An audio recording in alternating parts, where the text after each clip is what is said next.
ಮಹಾಕುಂಭಮೇಳದಲ್ಲಿ ಭಾರೀ ದುರಂತ ಸಂಭವಿಸಿದೆ. ವರದಿಗಳ ಪ್ರಕಾರ 17ಕ್ಕೂ ಹೆಚ್ಚು ಮಂದಿ ಸಾವನ್ನಪ್ಪಿರುವ ಶಂಕೆ ಕೂಡ ವ್ಯಕ್ತವಾಗಿರುವಂಥದ್ದು.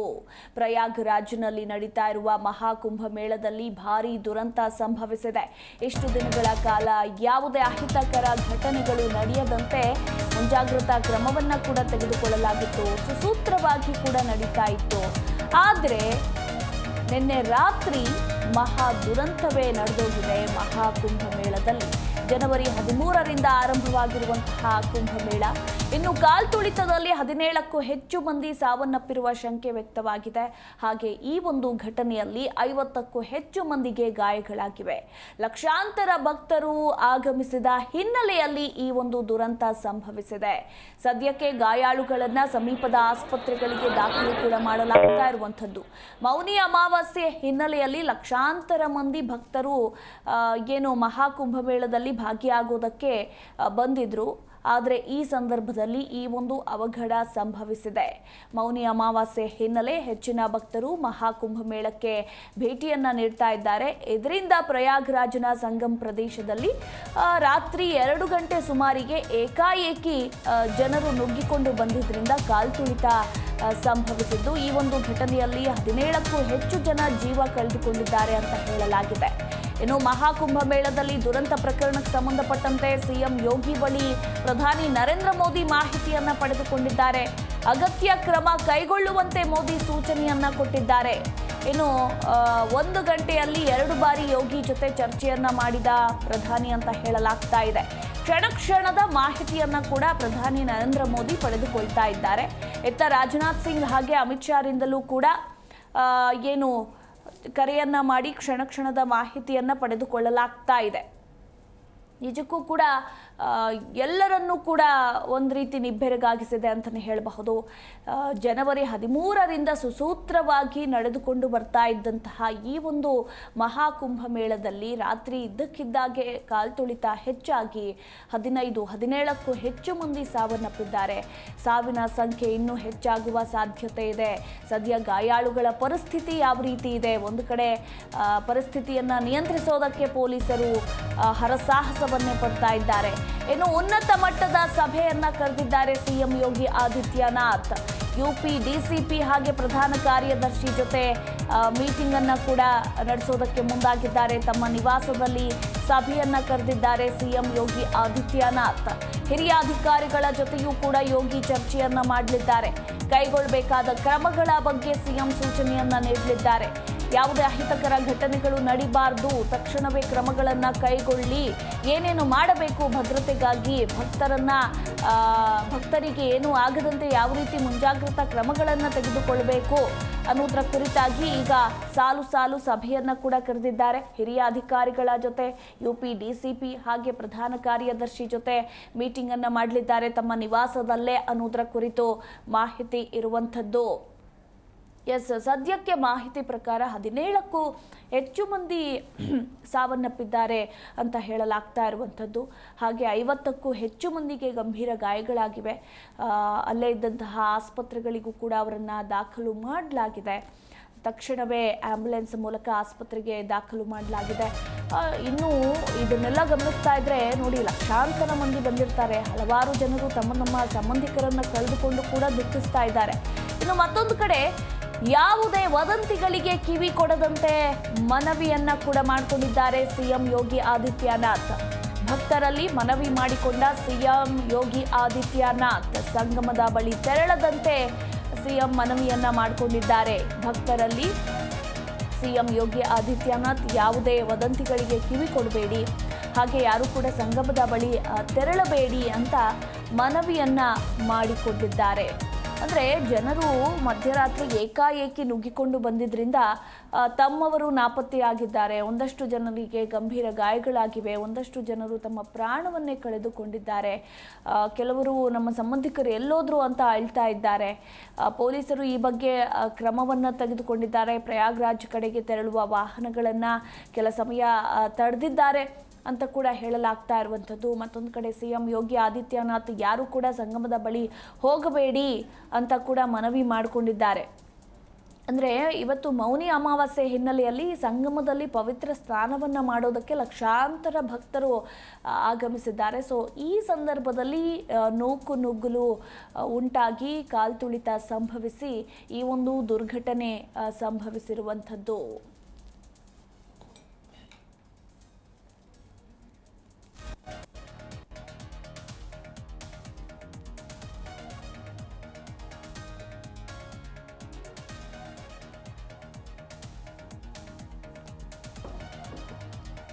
ಸದ್ಯಕ್ಕೀಗ ಗಾಯಾಳುಗಳನ್ನು ಆಸ್ಪತ್ರೆಗೆ ಸೇರಿಸಲಾಗಿದೆ.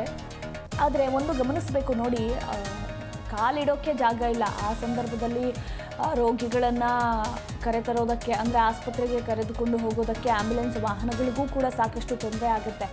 ಎಲ್ಲ ರಸ್ತೆಗಳಲ್ಲೂ ಕೂಡ ಎತ್ತ ನೋಡಿದರೂ ಕೂಡ ಜನಜಂಗುಳಿನೇ ಎದ್ದು ಕಾಣಿಸ್ತಾ ಇದೆ. ಸೊ ಈ ಸಂದರ್ಭದಲ್ಲಿ ಆ್ಯಂಬುಲೆನ್ಸ್ ಫಾಸ್ಟಾಗಿ ಬಂದು ಫಾಸ್ಟಾಗಿ ಹೋಗೋಕ್ಕೂ ಕೂಡ ಕಷ್ಟ ಅಂತಲೇ ಹೇಳಬಹುದು. ಹೇಗೋ ಹರಸಾಹಸ ಪಟ್ಟು ಗಾಯಾಳುಗಳನ್ನು ಈಗ ಆಸ್ಪತ್ರೆಗೆ ದಾಖಲು ಮಾಡಲಾಗ್ತಾ ಇರುವಂಥದ್ದು.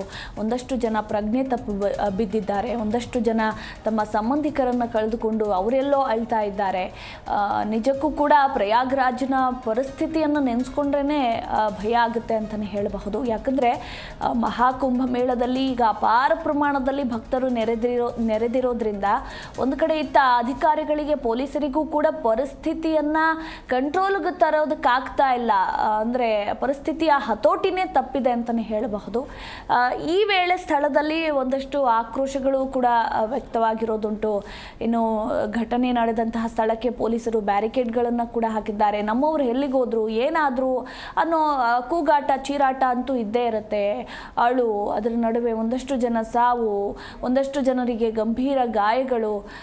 ನಿಜಕ್ಕೂ ಕೂಡ ಪ್ರಯಾಗ್ರಾಜ್ನಲ್ಲಿ ಈಗ ಸದ್ಯಕ್ಕೆ ಮಹಾಕುಂಭ ಮೇಳದಲ್ಲಿ ಪರಿಸ್ಥಿತಿ ಹತೋಟಿ ತಪ್ಪಿದೆ.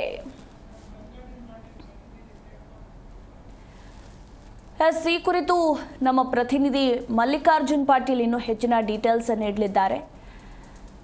Patil, good morning. ಜನವರಿ 13ರಿಂದ ಆರಂಭವಾಗಿರುವಂತಹ ಈ ಒಂದು ಮಹಾಕುಂಭ ಮೇಳ ಸುಸೂತ್ರವಾಗಿ ನಡೆದುಕೊಂಡು ಬರ್ತಾ ಇತ್ತು. ಆದರೆ ಮಧ್ಯರಾತ್ರಿ ಇದ್ದಕ್ಕಿದ್ದಾಗೆ ಭಾರೀ ದುರಂತ ನಡೆದು ಹೋಗಿದೆ. 15-17ಕ್ಕೂ ಹೆಚ್ಚು ಮಂದಿ ಸಾವನ್ನಪ್ಪಿದ್ದಾರೆ ಅಂತ ಹೇಳಲಾಗ್ತಾ ಇರುವಂಥದ್ದು. ಒಂದಷ್ಟು ಮಂದಿಗೆ ಗಾಯಗಳಾಗಿವೆ.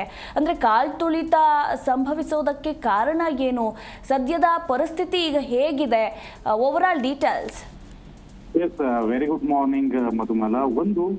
ಇತ್ತೀಚೆಗೆ ಅಂದ್ರೆ ಕೆಲವೇ ದಿನಗಳ ಹಿಂದೆ ತಿರುಪತಿಯಲ್ಲೂ ಕೂಡ ಇದೇ ರೀತಿಯಾದಂತಹ ಘಟನೆ ಆಗಿತ್ತು.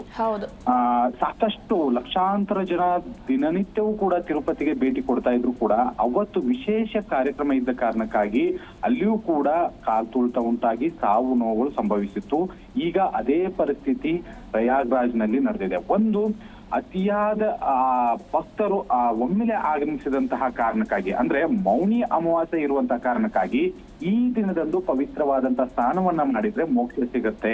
ಇದೇ ಕಾರಣಕ್ಕಾಗಿ ಎಲ್ರು ಲಕ್ಷಾಂತರ, ಅಂದ್ರೆ ಪ್ರತಿದಿನ ಇರೋದಕ್ಕಿಂತನೂ 3-4 ಪಟ್ಟು ಜನರು ಒಮ್ಮೆಲೆ ಒಂದು ಕಡೆಗೆ ಸೇರಿದ್ದ ಕಾರಣಕ್ಕಾಗಿ ಈ ಒಂದು ಕಾಲ್ತುಳಿತ ಉಂಟಾಗಿತ್ತು. ನೀವು ಮೊದಲೇ ಹೇಳಿದಾಗೆ 13 ದಿನದಿಂದ ಅತ್ಯುತ್ತಮವಾಗಿ ಈ ಒಂದು ಕುಂಭಮೇಳ ನಡೀತಾನೆ ಇತ್ತು. 100 ವರ್ಷದ ಆದ್ಮೇಲೆ ಮಹಾಕುಂಭ ಮೇಳ ನಡೀತಾ ಇತ್ತು.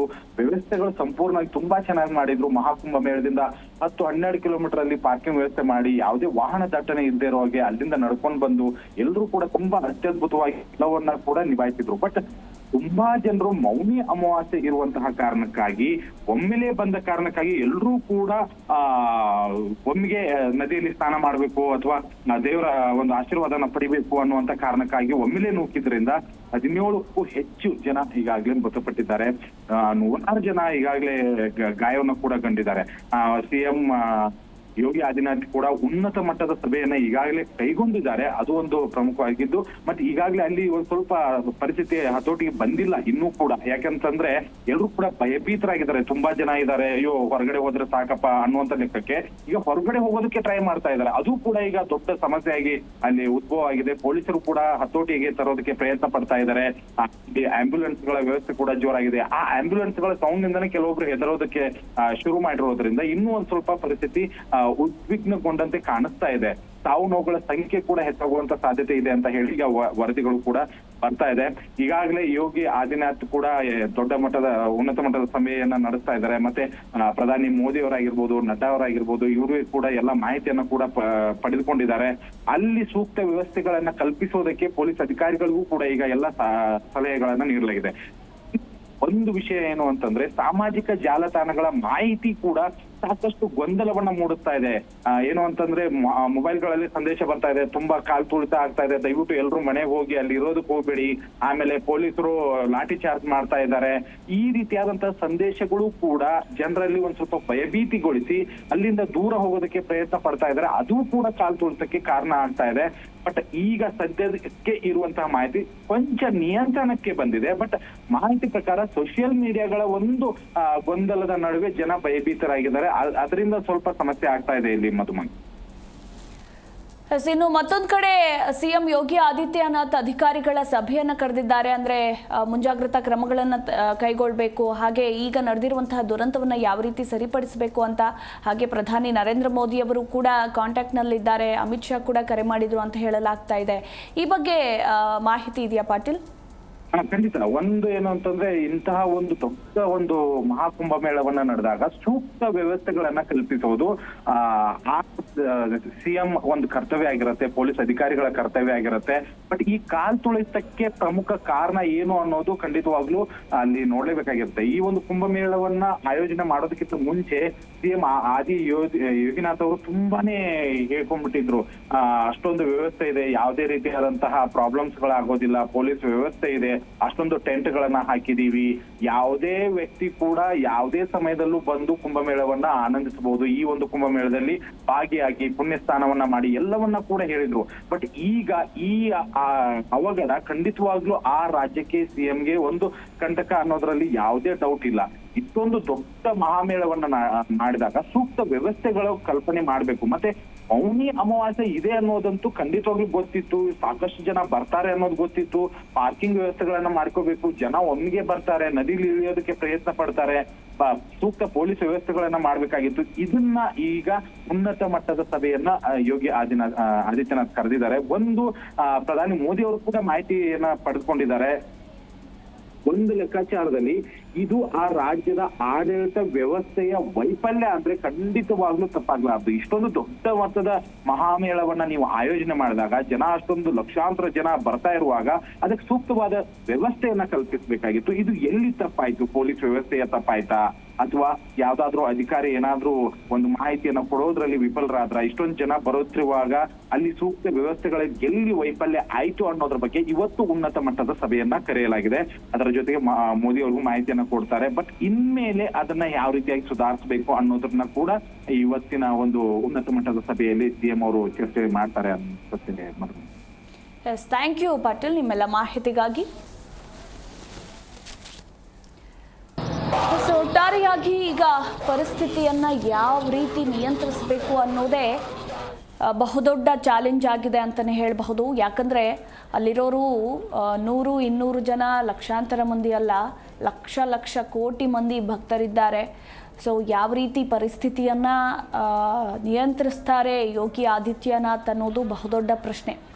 ಆ್ಯಂಡ್ ನಮ್ಮ ಪ್ರತಿನಿಧಿ ಕೂಡ ಹೇಳ್ತಾ ಇದ್ರು, ಅಂದರೆ ಮೌನಿ ಅಮಾವಾಸ್ಯೆ ಇದೆ, ಕೋಟ್ಯಾಂತರ ಮಂದಿ ಭಕ್ತರು ಬರ್ತಾರೆ ಅಂತಂದರೆ ಹೆಚ್ಚಿನ ಮುಂಜಾಗ್ರತಾ ಕ್ರಮಗಳನ್ನು ತೆಗೆದುಕೊಳ್ಬೇಕು ಅಂತ. ನಿಜ, ಹೆಚ್ಚಿನ ಮುಂಜಾಗ್ರತೆ ಕ್ರಮಗಳನ್ನು ತೆಗೆದುಕೊಳ್ಬೇಕಾಗಿತ್ತು, ಭಕ್ತರಿಗೆ ಸೂಕ್ತ ವ್ಯವಸ್ಥೆಗಳನ್ನು ಕಲ್ಪಿಸಿಕೊಡಲೇಬೇಕಾಗಿತ್ತು. ಬಟ್ ನೋಡಿ, ಏನೇ ಮುಂಜಾಗ್ರತೆ, ಏನೇ ವ್ಯವಸ್ಥೆ ಕಲ್ಪಿಸಿದರೂ ಕೂಡ ಈ ಲಕ್ಷಾಂತರ ಮಂದಿ, ಕೋಟ್ಯಾಂತರ ಮಂದಿ ಭಕ್ತರು ಭಾಗಿಯಾದಾಗ ಇಂತಹ ಅವಘಡಗಳು ಸಂಭವಿಸುತ್ತೆ.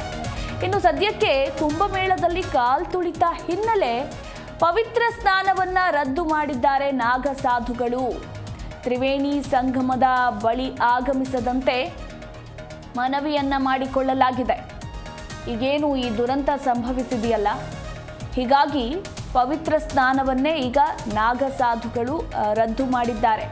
ಮೌನಿ ಅಮಾವಾಸ್ಯೆ ಹಿನ್ನೆಲೆಯಲ್ಲಿ ಪವಿತ್ರ ಸ್ನಾನ ಮಾಡಬೇಕಂತಲೇ ಲಕ್ಷಾಂತರ ಭಕ್ತರು ಬಂದಿರೋದು. ಆದರೆ ಈಗ ಈ ಒಂದು ಪವಿತ್ರ ಸ್ನಾನವನ್ನು ರದ್ದು ಮಾಡಿದ್ದಾರೆ ನಾಗ ಸಾಧುಗಳು ಅನ್ನೋದರ ಕುರಿತು ಮಾಹಿತಿ ಸಿಕ್ಕಿದೆ. ತ್ರಿವೇಣಿ ಸಂಗಮದ ಬಳಿ ಆಗಮಿಸದಂತೆ ಮನವಿಯನ್ನ ಕೂಡ ಮಾಡಿಕೊಂಡಿದ್ದಾರೆ. ಹಾಗೆ ಸಿಎಂ ಯೋಗಿ ಆದಿತ್ಯನಾಥ್ ಕೂಡ ಸಂಗಮದ ಬಳಿ ತೆರಳದಂತೆ ಮನವಿಯನ್ನ ಮಾಡಿಕೊಂಡಿದ್ದಾರೆ. ಭಕ್ತರಲ್ಲಿ ಯಾವುದೇ ವದಂತಿಗಳಿಗೆ ಕಿವಿ ಕೊಡಬೇಡಿ, ಹಾಗೆ ಸಂಗಮದ ಬಳಿ ಯಾರು ಕೂಡ ತೆರಳಬೇಡಿ ಅಂತ ಇದೇ ಸಂದರ್ಭದಲ್ಲಿ ಸಿಎಂ ಯೋಗಿ ಆದಿತ್ಯನಾಥ್ ಮನವಿಯನ್ನ ಮಾಡಿಕೊಂಡಿದ್ದಾರೆ. 2025ರ ಮಹಾಕುಂಭಮೇಳದಲ್ಲಿ ಸಂಭವಿಸಿರುವಂತಹ ದುರಂತ ಇದು.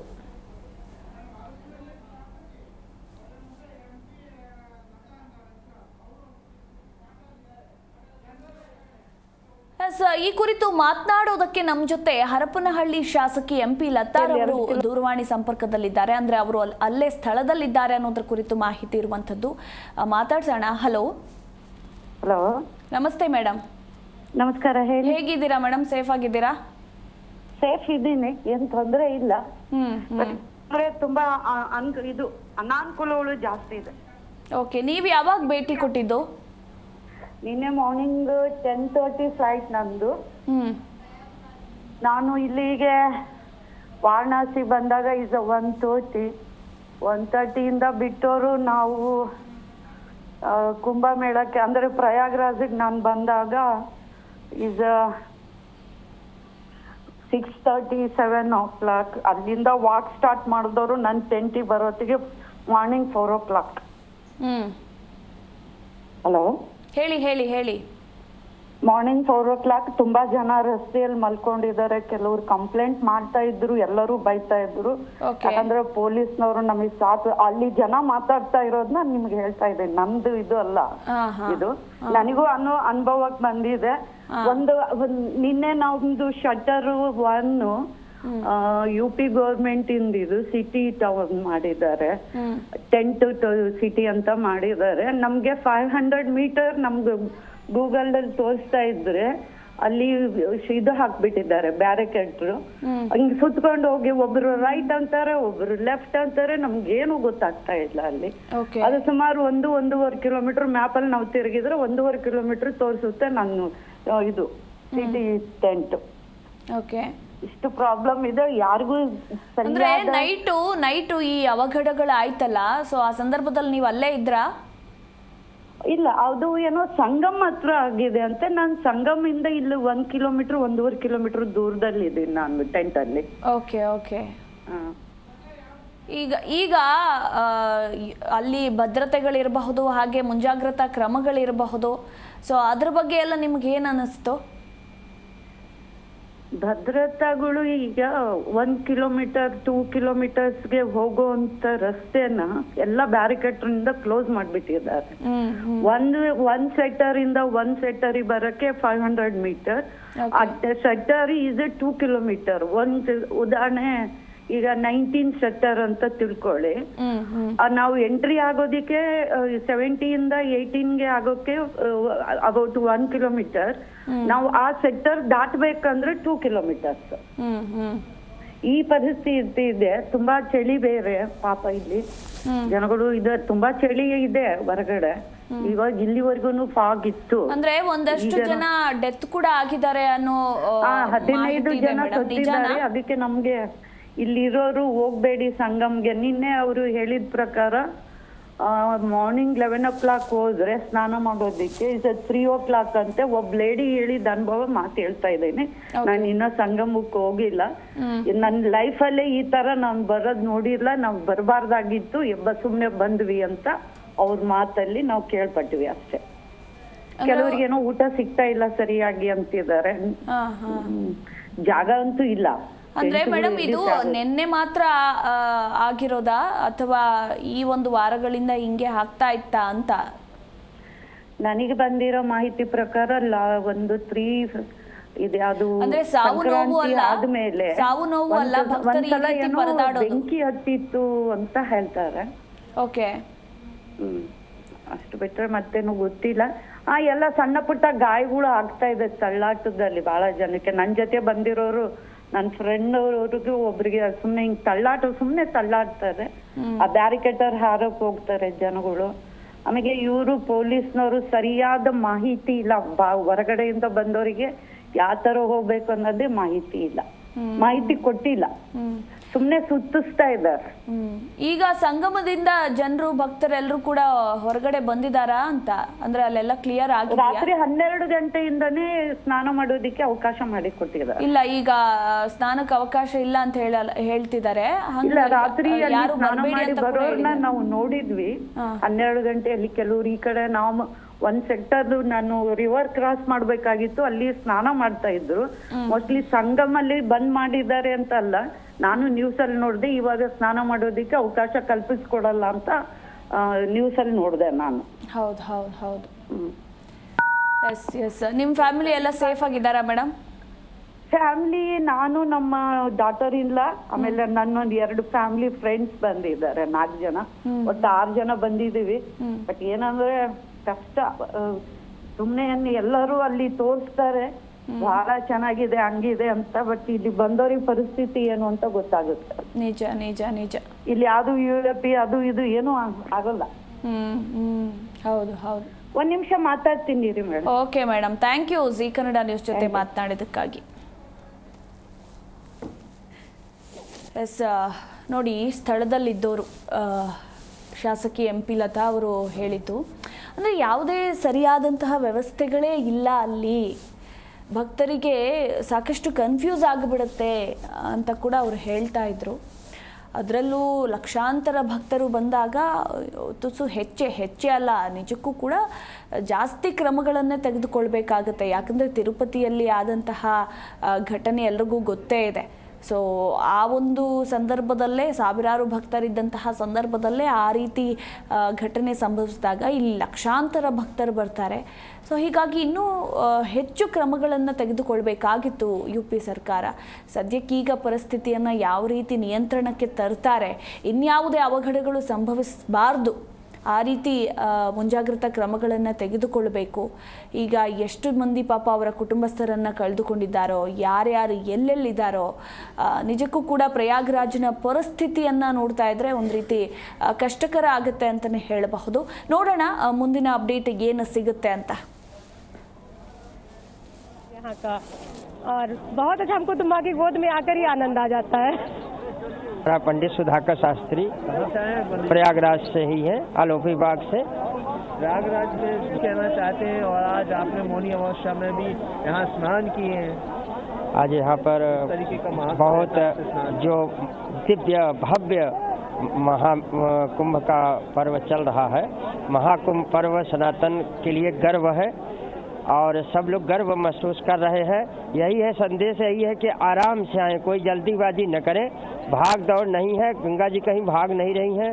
आराम से अगर आते हैं, हम लोग भी थोड़ा समय दिए और आराम से स्नान किए। बढ़िया व्यवस्था है, बहुत अच्छी व्यवस्था है, इतनी अच्छी आज तक कभी व्यवस्था हुई ही नहीं है। बहुत ही निर्मल है, निर्मल धारा है, खूब, हाँ, बहुत सुंदर, बहुत भव्य। चलिए सर, सर आज आप लोगों ने यहाँ पे महाकुंभ में शामिल होने आए, क्या मौनी अमावस्या थी, क्या कुछ कहना चाहते हैं महाकुंभ? नहीं, बहुत अच्छा लगा। भगवान की कॉलिंग कहते हैं ना कि बुलावा है, कि अचानक प्लान बना और मौनी अमावस्या पे आके स्नान ले लिया, शाही स्नान ले लिया, और बिल्कुल सही मुहूर्त पे लिया, ब्रह्म मुहूर्त में सुबह 6 बजे लिया था। तो बहुत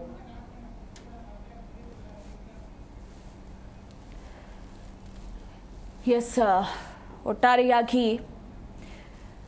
ಸದ್ಯದ ಮಾಹಿತಿ ಪ್ರಕಾರ ಈಗ 17ಕ್ಕೂ ಹೆಚ್ಚು ಮಂದಿ ಸಾವನ್ನಪ್ಪಿದ್ದಾರೆ ಅಂತ ಹೇಳಲಾಗ್ತಾ ಇದೆ.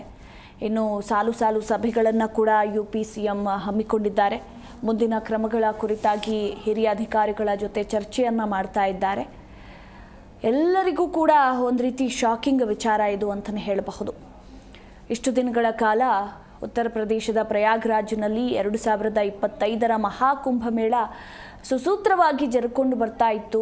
ಮೌನಿ ಅಮಾವಾಸ್ಯೆ ಹಿನ್ನೆಲೆಯಲ್ಲಿ ಈ ಒಂದು ದುರಂತ ಸಂಭವಿಸಿಬಿಡ್ತಲ್ಲ, ನಿಜಕ್ಕೂ ಕೂಡ ಅಲ್ಲಿನ ಪರಿಸ್ಥಿತಿ ಸದ್ಯಕ್ಕೆ ನಿಯಂತ್ರಣಕ್ಕೆ ತರೋದು ಸ್ವಲ್ಪ ಕಷ್ಟಕರ. ಕಾಲ್ ತುಳಿತ ಒಂದು ಕಡೆ, ಗಾಯಾಳುಗಳು ಒಂದು ಕಡೆ, ಕುಟುಂಬಸ್ಥರನ್ನ ಕಳೆದುಕೊಂಡಿರೋರು ಒಂದು ಕಡೆ, ಇತ್ತ ಸಂಗಮದ ಬಳಿ ಯಾರು ಕೂಡ ಹೋಗಬೇಡಿ ಅಂತ ಮನವಿಯನ್ನ ಕೂಡ ಮಾಡಿಕೊಳ್ಳಲಾಗಿದೆ. ಇದರ ಜೊತೆಗೆ ಗಂಭೀರವಾಗಿ ಗಾಯಗೊಂಡವರಿಗಾಗಿ ತಕ್ಷಣವೇ ಆಂಬ್ಯುಲೆನ್ಸ್ ಮೂಲಕ ಆಸ್ಪತ್ರೆಗೂ ಕೂಡ ದಾಖಲು ಮಾಡಲಾಗ್ತಾ ಇದೆ. ತಕ್ಷಣ ಅಂದ್ರೆ ಮಾಡೋದಕ್ಕೆ ಕಷ್ಟ, ಯಾಕಂದ್ರೆ ಎಲ್ಲ ಕಡೆ ಜನರೇ ಇದ್ದಾರೆ. ಸೊ ಆಂಬ್ಯುಲೆನ್ಸ್ ಬರೋದಕ್ಕೂ ಹೋಗೋದಕ್ಕೂ ಕೂಡ ಕಷ್ಟಕರ ಆಗ್ತಾ ಇದೆ. ಇನ್ನೂ ಹಲವಾರು ಜನರು ತಮ್ಮ ಸಂಬಂಧಿಕರನ್ನ ಕಳೆದುಕೊಂಡು ಅವರು ದುಃಖಿಸ್ತಾ ಇದ್ದಾರೆ. ಇನ್ನು ಜನರು ಮೌನಿ ಅಮಾವಾಸ್ಯೆ ಇದ್ದಿದ್ರಿಂದ, ಏಕಾಏಕಿ ನುಗ್ಕೊಂಡು ಬಂದಿದ್ರಿಂದ ಈ ಒಂದು ಭಾರೀ ದುರಂತ ಸಂಭವಿಸಿರುವಂಥದ್ದು. ಒಂದಷ್ಟು ಜನರು ಅಳ್ತಾ ಎಲ್ಲೋದ್ರು ನಮ್ಮೂರು ಅಂತ ದಿಕ್ಕೆ ತೋಚದಂತೆ ಕೂತಿದ್ದಾರೆ. ಮತ್ತೊಂದು ಕಡೆ ಪೊಲೀಸರು ಹರಸಾಹಸ ಪಡ್ತಾ ಇದ್ದಾರೆ, ಇನ್ನೂ ಹೆಚ್ಚೆಚ್ಚು ಕ್ರಮಗಳನ್ನು ತೆಗೆದುಕೊಳ್ಳಬೇಕು ಅಂತ ಅವರು ಒಂದು ಕಡೆ. ಇನ್ನು ಪ್ರಯಾಗ್ರಾಜ್ಗೆ ಸದ್ಯಕ್ಕೆ ತೆರಳುವ ವಾಹನಗಳನ್ನು ಕೆಲ ಸಮಯ ತಡೆ ಹಿಡಿದಿದ್ದಾರೆ ಅನ್ನೋದರ ಕುರಿತು ಮಾಹಿತಿ ಕೂಡ ಇರುವಂಥದ್ದು. ಮತ್ತೊಂದು ಕಡೆ ಏನು CM ಯೋಗಿ ಬಳಿ ಪ್ರಧಾನಿ ನರೇಂದ್ರ ಮೋದಿ ಕೂಡ ಒಂದಷ್ಟು ಮಾಹಿತಿಯನ್ನು ಕೂಡ ಪಡೆದುಕೊಂಡಿದ್ದಾರೆ. ಇನ್ನು ಕ್ಷಣದ ಅಪ್ಡೇಟನ್ನು ಕೂಡ ಪಡೆದುಕೊಳ್ತಾ ಇದ್ದಾರೆ ಅನ್ನೋದ್ರ ಕುರಿತು ಮಾಹಿತಿ ಇರುವಂಥದ್ದು. ಅಂದರೆ ಕುಂಭಮೇಳದ ವ್ಯವಸ್ಥೆಗಳ ಬಗ್ಗೆ ಬಹಳ ಜಾಗರೂಕರಾಗಿದ್ದರು ಇಷ್ಟು ದಿನ. ಬಟ್ ಸಡನ್ನಾಗಿ ಮೌನಿ ಅಮಾವಾಸ್ಯೆ ಹಿನ್ನೆಲೆಯಲ್ಲಿ ಈಗ ಭಕ್ತಾದಿಗಳ ಸಂಖ್ಯೆ ಹೆಚ್ಚಾಗಿದ್ದರಿಂದ ಈ ಒಂದು ದುರಂತ ಸಂಭವಿಸಿದೆ. ಇನ್ನು ನಿರಂತರವಾಗಿ ಮೇಲ್ವಿಚಾರಣೆ ಕೂಡ ನಡೀತಾ ಇರುವಂಥದ್ದು. ಪ್ರಧಾನಿ ನರೇಂದ್ರ ಮೋದಿಯವರು ಕೂಡ ಮಾಹಿತಿಯನ್ನು ಪಡೆದುಕೊಳ್ತಾ ಇದ್ದಾರೆ. ಇದೇ ಸಮಯದಲ್ಲಿ ಕೇಂದ್ರ ಗೃಹ ಸಚಿವ ಅಮಿತ್ ಶಾ ಅವರು ಕೂಡ CM ಯೋಗಿ ಆದಿತ್ಯನಾಥ್ ಅವರೊಂದಿಗೆ ಮಾತುಕತೆಯನ್ನು ನಡೆಸಿದ್ರು ಅನ್ನೋದರ ಕುರಿತು ಮಾಹಿತಿ ಇರುವಂಥದ್ದು. ಹಾಗೆ ಕೇಂದ್ರ ಸರ್ಕಾರದಿಂದ ಸಂಪೂರ್ಣ ನೆರವು ನೀಡೋದಾಗಿ ಮುಖ್ಯಮಂತ್ರಿಗಳಿಗೆ ಭರವಸೆಯನ್ನ ಕೂಡ ನೀಡಿದ್ದಾರೆ.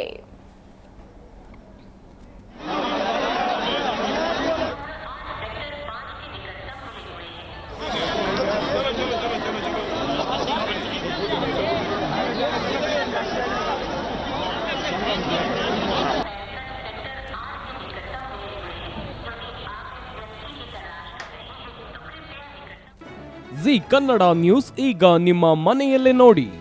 ಎಲ್ಲ ಕೇಬಲ್ಗಳಲ್ಲಿ ಈಗ ಲಭ್ಯ. ನಿಮ್ಮ ನೆಚ್ಚಿನ ಜಿ ಕನ್ನಡ ನ್ಯೂಸ್ ಈಗ ಸನ್ ಡೈರೆಕ್ಟ್ ನಲ್ಲಿ number 292, Tata play number 1664, Jio TV number 1334, NXT digital number 30, in cable number 30, city networks 51, U digital number 162, GTPL number 17, Rockline telecommunications number 42, Shri Basaveshwara cable number 168, rural cable network 60, Vinayaka digital 57, Abhishek cable 821, city channel 53, Siddeshwara cable network 57, V4 digital Infotech 628, Surya digital networks 53, Gajanan digital number 836, Malnad infotech private limited number 56, Metrocast number 830, victory digital number 167ರಲ್ಲಿ ನೋಡಿ ಆನಂದಿಸಿ.